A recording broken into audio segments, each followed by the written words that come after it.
برداشت کرنا سیکھو گے. یاد رکھو میرے بچوں، اگر آپ صبر سیکھ گئے تو کوئی آپ کو پکڑ نہیں سکے گا. یہ جو ریسنگ گاڑیاں ہوتی ہیں نا،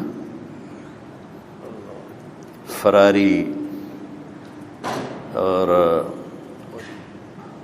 مختلف ان کے نام ہیں، مشہور فراری ہے، اٹلی میں بنتی ہے، لیمبرگینی، یہ دونوں بنتی ہیں وہاں اٹلی میں.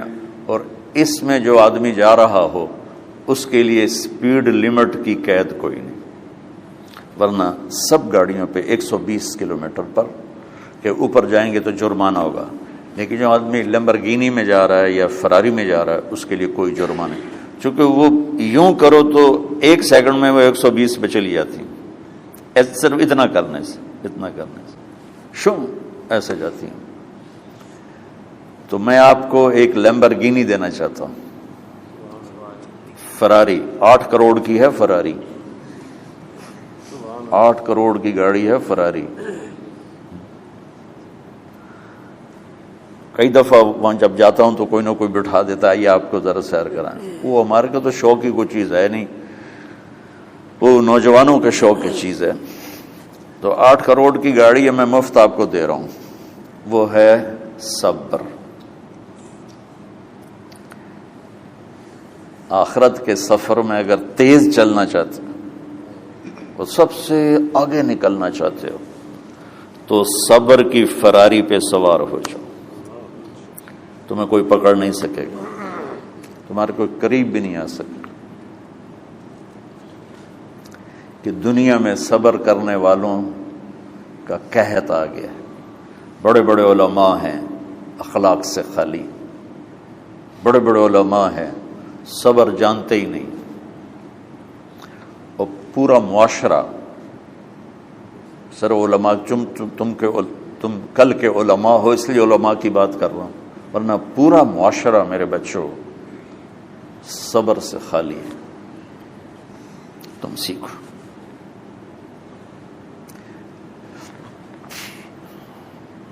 دیکھو میری ایک بات سنو، علم کی کمی ہو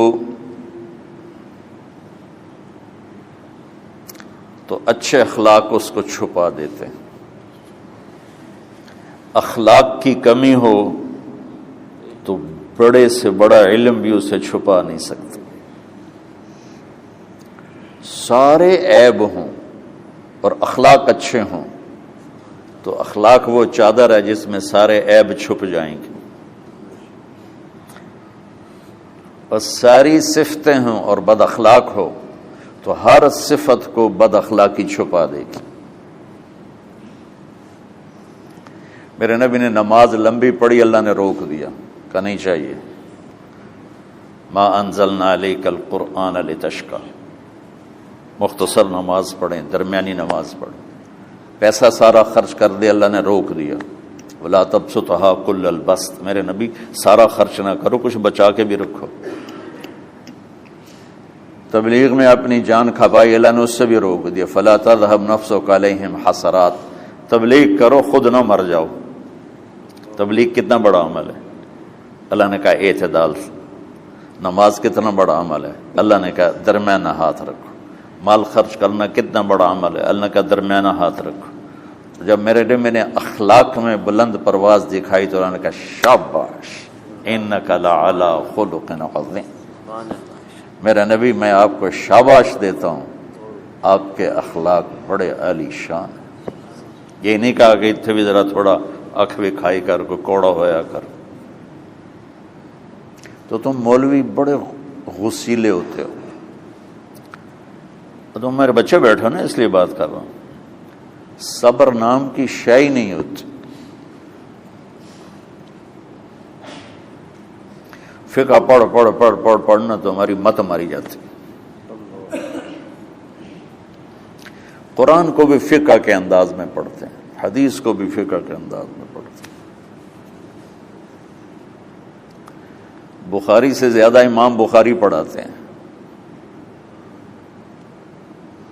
ترجمۃ الباب پہ اتنا وقت لگا دیتے ہیں کہ حدیث جو اصل چیز ہے اس کی طرف توجہ نہیں جاتی۔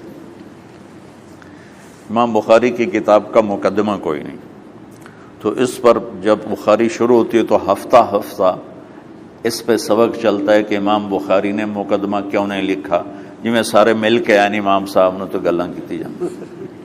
میں اس کا اتنا آسان 1 منٹ میں اس سارے سبق کو ختم کر دیتا ہوں بخاری شریف کے، کہ دیکھو بھائی امام صاحب کا دل نہیں کیا مقدمہ لکھنے کو، اس لیے انہوں نے نہیں لکھا۔ گل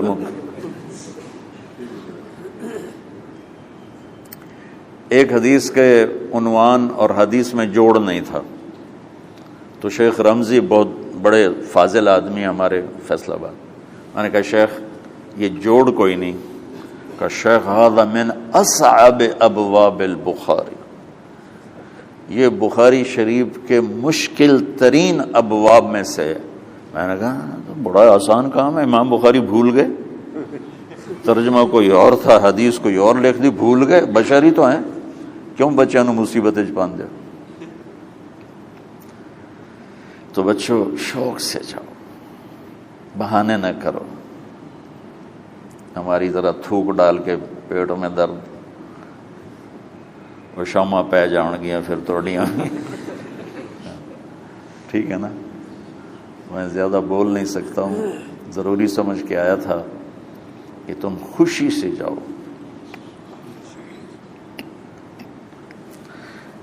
پھر اس میں جو ناگواری آئے گی اسے برداشت کرو گے تو پھر آپ کا صبر بڑھے گا۔ تمہیں صرف میری شہرت نظر آتی ہے، اس میں جتنا مجھے صبر کرنا پڑا ہے وہ تمہارے سامنے نہیں ہے، جتنی کڑوی گولیاں میں نے کھائی ہیں لوگوں سے وہ تو تمہیں نہیں پتا۔ اب تمہیں اتنا نظر آتا ہے کہ واہ واہ ہو رہی ہے آگے پیچھے لوگ، میرے اللہ کا کرم ہے، میری کیا اوقات، آج ہوں کل مر جاؤں گا، اولاد کو بھی یاد نہیں رہے گا کہ طارق جمیل کون تھا۔ جو ہے اس میرے رب کا کرم ہے، مجھے اپنی شہرت سے کبھی دھوکہ نہیں لگا۔ تو میرے بچوں اس لیے بتا رہا ہوں، کوئی فخر نہیں، کہ مجھے اپنی شہرت سے کوئی دھوکہ نہیں، ایک لمحے کے لیے بھی مجھے دھوکہ نہیں۔ میرے دل کی گہرائیوں یہ بات اتری کہ سب میرے اللہ کا فضل ہے، اور برائی کرنے والا اور اچھائی کرنے والا میری نظر میں برابر ہو گیا ہے۔ برابر ہونے کا مطلب پہلے سمجھو، تو مجھے گالی دو گے مجھے تکلیف ہوگی، تو میری تعریف کرو گے مجھے خوشی ہوگی، اس کو برابری نہیں کہتے، وہ تو ایک طبعی چیز ہے۔ یہ میں نے ہاتھ پہ اپنا ہی ہاتھ مارا تو اس کو درد ہو رہا، تو اگر میں مولوی شوکت صاحب سے بدتمیزی سے بات کروں گا تو ان کو تکلیف ہوگی، اور میں ان کی قربانیاں بیان کروں گا۔ یہ ذرا کھڑے ہونا،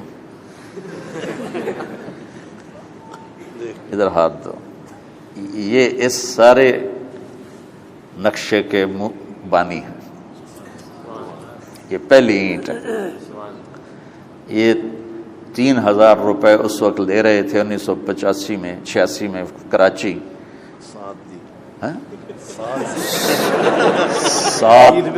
7,000 ان کی تنخواہ تھی، اور میں نے ان کو تلمبے میں بلایا 900 روپے مہینے پر۔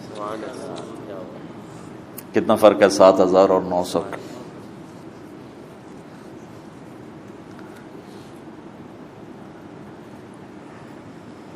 لوگ میری تعریف کرتے ہیں، میں اللہ کا شکر ادا کرتا ہوں، اور اس پہ میں تکبر میں نہیں آتا۔ یہ ہے مدح اور ذم برابر ہو جائے، یعنی تعریف کرنا اور برائی کرنا برابر ہو جانے کا مطلب یہ نہیں ہے کہ برائی کرنا سن کے اثر نہیں ہوتا اور تعریف سن کے اثر نہیں ہوتا، نہیں، برابر ہونے کا مطلب بتا رہا ہوں، اس کی توفیق تائید رحمت اپنی اولاد کو بتا رہا ہوں۔ کوئی میری تعریف کرتا ہے میں اللہ کا شکر ادا کرتا ہوں اور اپنے آپ کو بھولتا نہیں ہوں، کوئی میری برائی کرتا ہے تو میرے دل میں اس کے لیے کوئی منفی جذبہ نہیں پیدا ہوتا۔ یہ ہے اچھائی برائی کو برابر کر دینا۔ کہ میرے اوپر مختلف الزام لگتے ہیں تو میں ان کو پی جاتا ہوں، اور اس طرح کا معاملہ کرنے والوں سے اپنے دل کو بالکل صاف رکھتا ہوں، بالکل صاف، اور میرا ان سے معاملہ اسی طرح ہوتا ہے جیسے پھر آؤ جی، اپنی وجہ سے کبھی کسی سے قطع تعلق نہیں کرتا۔ تو بچوں، صبر بہت بڑی دولت، یہ تمہاری تبلیغی زندگی میں بھی کام آئے گی، علمی زندگی میں بھی کام آئے گا، جب تم گھر والے بنو گے، شادیاں ہوں گی، اس وقت یہ کام آئے گا۔ ٹھیک ہے؟ اب بہانہ تو نہیں کرو گے نا، خوشی سے جاؤ گے نا؟ چلو، السلام علیکم۔